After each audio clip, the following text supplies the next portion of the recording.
오늘 읽은 우리 빌레몬서는 한 장으로 되어 있습니다만은 사실 이건 개인 서신이 아니고 회람 서신 형태로 되어 있습니다.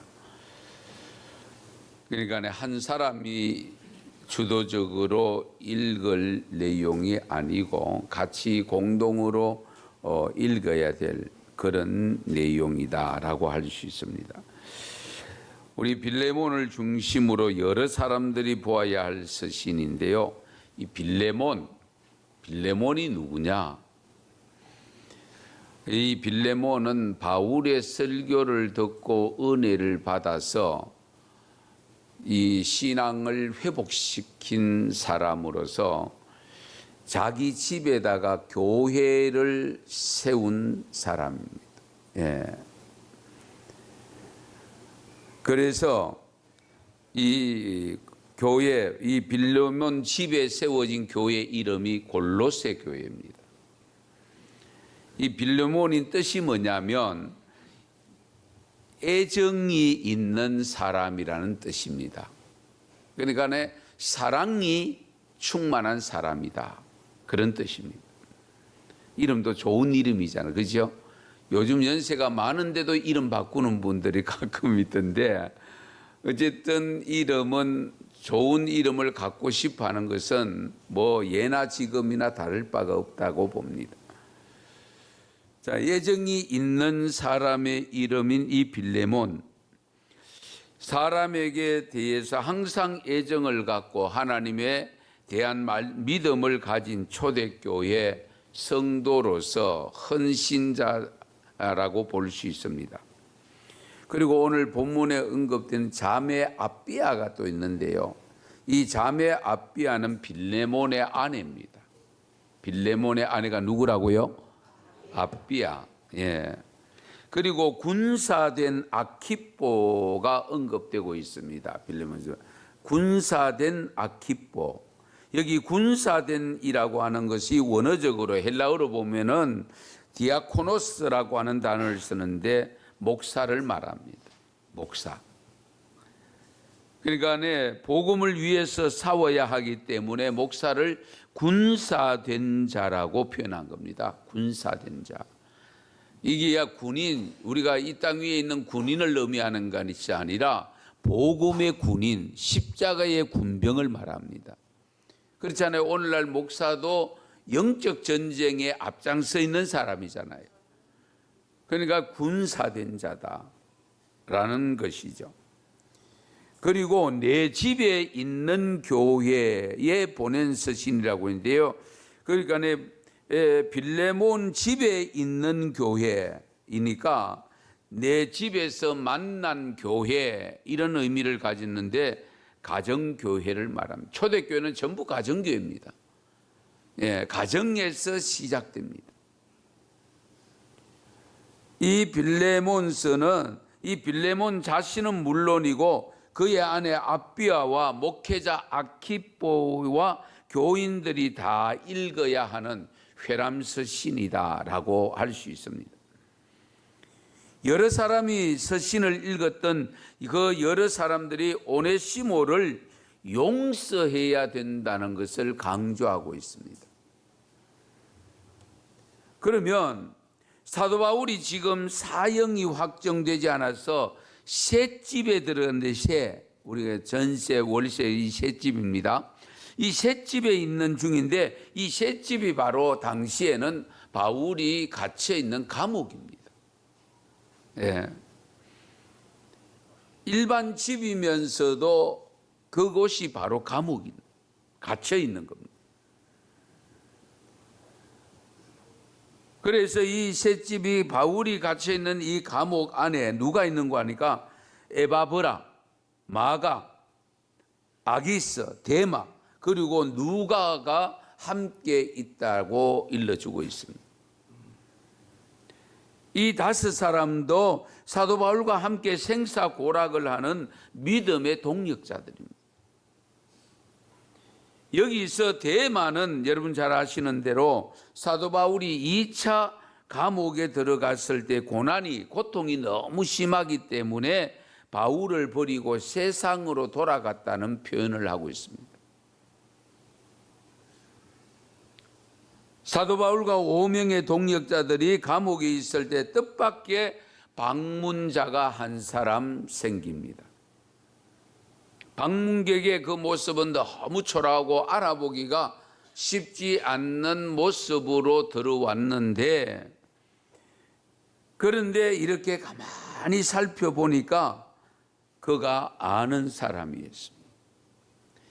빌레몬 집에서 종살이하던 노예였습니다.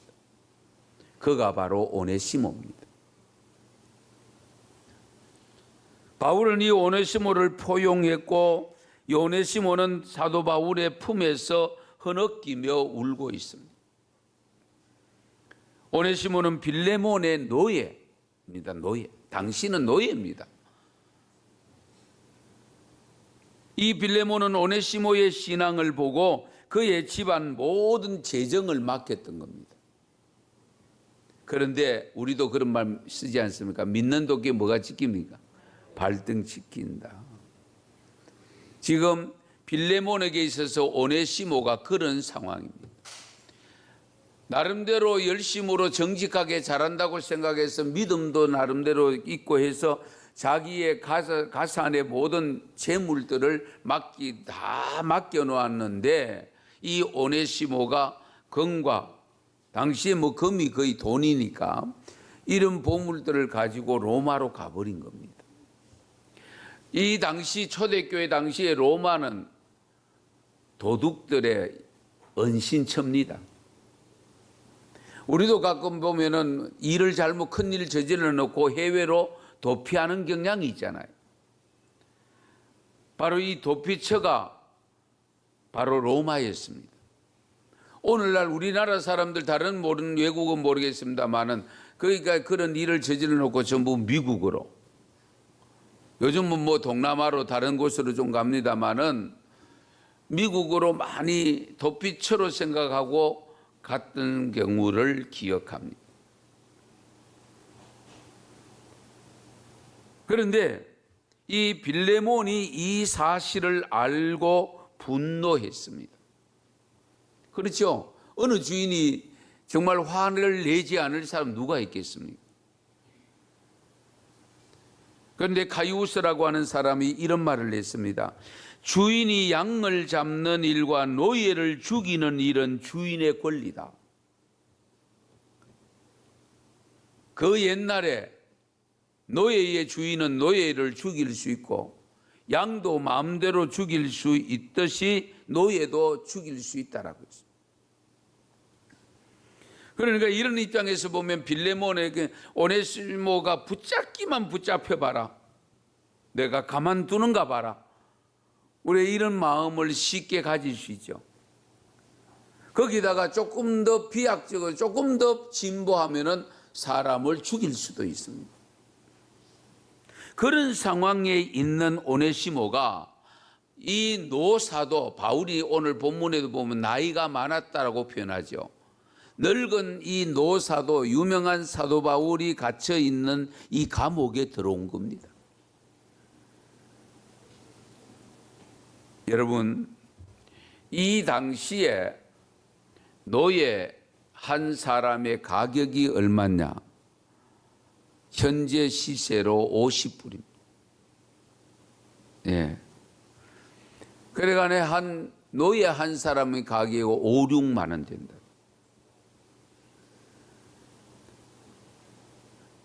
그러니까 사람이 아니죠. 이것이 당시에 50불은 타조 한 마리의 가격이었다고 합니다. 타조 한 마리. 만물의 영장이라고 하는 하나님의 형상을 입고 태어났다고 하는 인간도 권리를 행사 못할 때, 그 옛날에는 지금 타조 한 마리 가격으로 팔릴 정도로 무시당하고 업신여김당하고 정말 사람 취급 못 받던 시대가 있었습니다. 이 오네시모는 노예였기 때문에, 자기가 노예를 해봤기 때문에 노예를 부리는 방법도 알고 있잖아요. 그래서 이 오네시모도 노멘크라토리라는 몸종을 두고 온갖 향락을 다 누린 것으로 되어 있습니다. 그런데 여러분, 탕진 돈 갖고 쓰는 것은 잠깐입니다. 로마에 가서 그 많은 돈 가지고 써봤지만은 그거 가지고 평생을 나름대로 행복한 삶을 살리라 라고 해봤지만은 별로 오래 못 갔습니다. 그러다 보니까 그야말로 잠깐인데 다 써버렸으니까 돈도 바닥나고 빈털터리가 된 거예요. 빈털터리가 됐는데 누가 안아주는 사람 없고, 그동안 돈 쓸 때는 친구가 있었지만은 돈 떨어지니까 친구도 없는 거예요. 이제는 가야 할 곳이라는 것이 어디겠습니까? 길고 돈 떨어지니까 나쁜 짓 하게 되어지고, 이 오네시모에게 나쁜 짓 한 것뿐만 아니고 돈이 떨어짐으로, 돈이 없음으로 타국에서 없어지니까 나쁜 짓을 할 수밖에 없으니까 결국 온 것이 감옥이었습니다. 어쩌면 감옥에 있는 것이 훨씬 편할 수 있습니다. 왜? 밥은 주니까.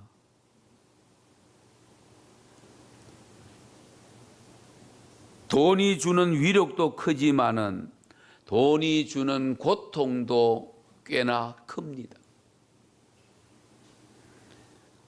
오네시모는 후회했지만은 이미 때는 늦었습니다.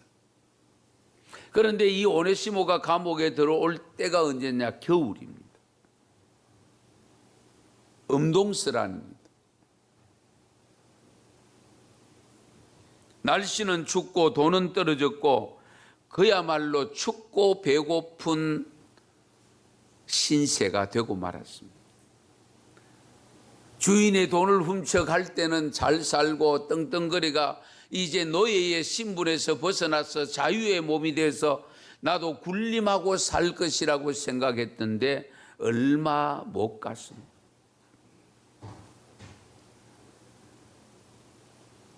오네시모가 후회를 해봤지만은 이미 때는 늦었습니다. 이런 상황에서 이 바울이 생각나지 않았겠습니까? 왜냐하면 빌레몬 집에서, 자기 주인 집에서 신앙생활을 같이 했던 거예요.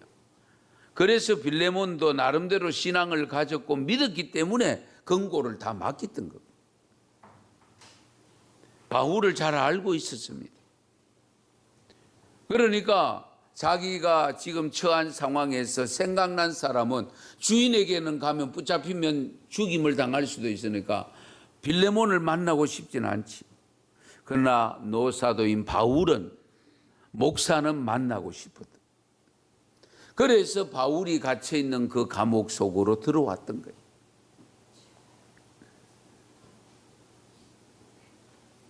그런데 로마 감옥에 들어가서 바울 선생을 만났을 때에 바울은 사형 확정이 되지 않아서 지금 있었던 것이지, 사형 확정이 되었더라면 못 만났을 수도 있습니다. 이런 가운데서 오네시모는 감옥에서 바울을 만나서 갑자기, 여러분 한번 생각해 보자, 눈물이 왈칵 쏟아집니다.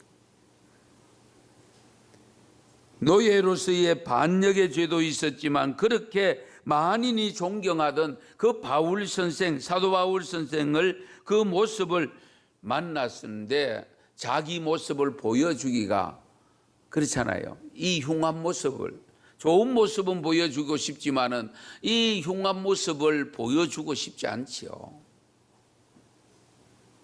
그러나 어떻게 합니까? 살 길은 그 길밖에 없으니까.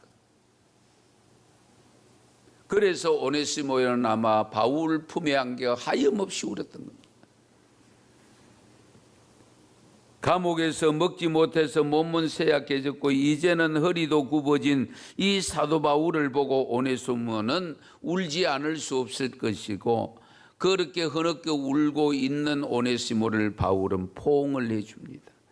따뜻한 주님의 가슴처럼 그 가슴을 안고 있었습니다. 여러분, 우화에 나오는 신사의 모자를 벗기는 이야기 아시죠? 강력한 바람으로 안 됩니다. 추위로도 못 벗겠습니다.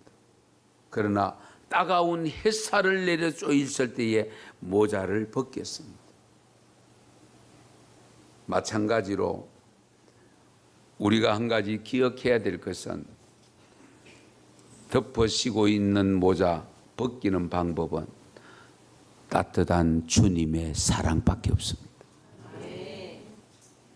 그 사랑이 다가갈 때에 모든 허물, 덮어씌고 있는 죄의 허물의 모자를 벗길 수가 있습니다. 성도 여러분, 미움은 잠시지만 사랑은 영원한 것입니다. 분노는 잠시지만 용서는 영원한 겁니다.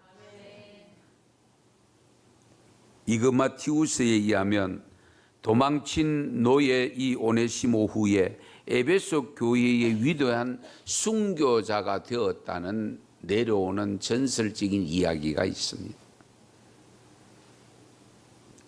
사랑과 용서는 한 인간을 위대한 그리스도인으로 만들었습니다. 이 은혜가 우리 모두에게 함께 있어지기를 바랍니다. 용서와 사랑이 넘치는 그곳에는 기적의 역사가 일어납니다.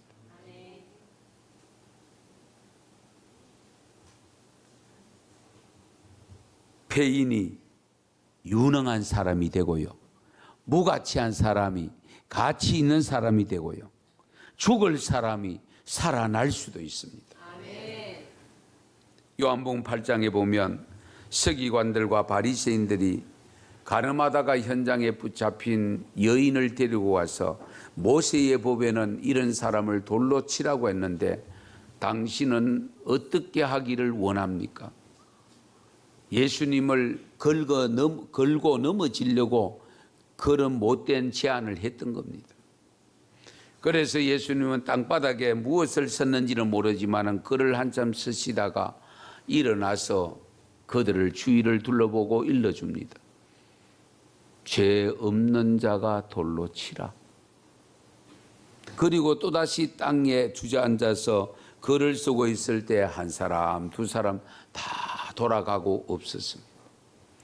일어났을 때는 그 여인과 예수님 둘 사람밖에 없었습니다. 그 여인을 향해서 예수님께서 일러줍니다. 나도 너를 정죄치 아니하노니 가서 다시는 죄를 범하지 말라. 할렐루야. 그 엄청난 용서를 받았던 그 여인, 위대한 성도가 된 것입니다. 우리가 복수할 때 우리는 짐승과 같습니다. 우리가 누군가를 판단할 때에 우리는 사람이 됩니다. 그러나 우리가 용서할 때에 주님과 같아집니다. 주님의 진정한 자녀가 됩니다. 이것은 제가 한 말이 아니고 윌리엄 아드워드라는 사람이 일러준 말입니다. 누군가 나에게 잘못하고 상처를 줄 때에 우리가 참고 용서할 수 있어야 됩니다. 주님이 나를 참아주시고 용서해 주셨듯이. 그런데 많은 사람들이 마음속에 분노를 극복 못합니다. 그리스도인은 내가 아쉬운 자이기 때문에 먼저 용서해 주어야 됩니다. 오늘도 나 자신의 죄에 대해서는 잔인할 정도로 철저해야 됩니다. 그러나 남에 대해서는 관대하셔야 됩니다. 그런데 우리는 대부분 거꾸로지요. 자신에 대해서는 관대한데 남에 대해서는 철두철미하게 정죄를 하고 판단을 내리려고 합니다. 다른 사람이 하면은 그건 안 돼. 내가 하면 그럴 수도 있지. 이것이 우리의 모습입니다.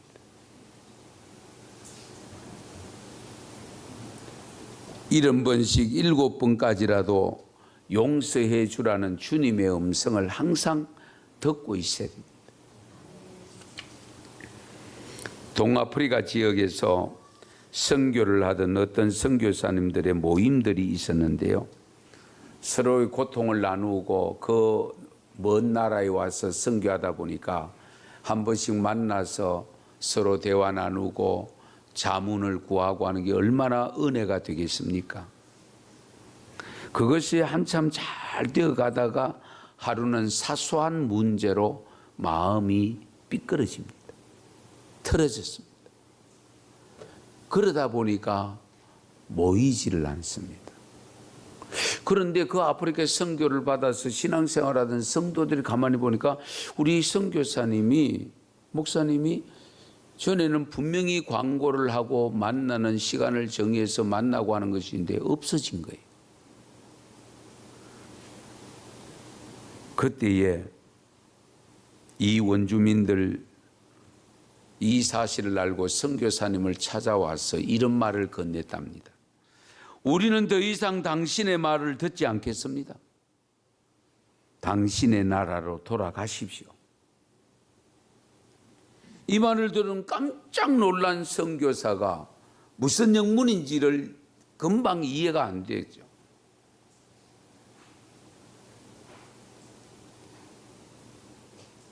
그렇게 말한 이 원주민들이 그 이유를 설명해 줍니다. 당신들은 늘 예수님을 믿어야 한다고 말했고 그분은 사랑하며 모든 죄를 용서한다고 그랬잖아요. 그런데 그 말을 하는 당신들은 사랑도 아닌 것 같고 용서도 안 하는 것 같습니다. 우리는 최소한 그런 거짓말하는 사람들의 말을 들을 수도 없고 같이 살고 싶지도 않습니다.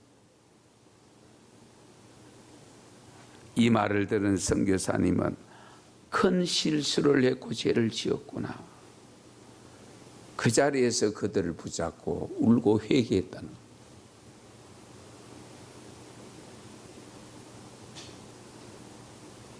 그래도 복음을 받아든 이들이 복음을 전한 우리보다 낫구나. 이런 경우가 얼마든지 있을 수 있습니다. 사랑하는 성도 여러분, 오늘 우리 사회를 바라보면 사랑이 점점 식어져 가고 용서는 없어져 가는 것 같습니다. 이런 가운데 세워진 교회, 제가 늘 말씀드립니다.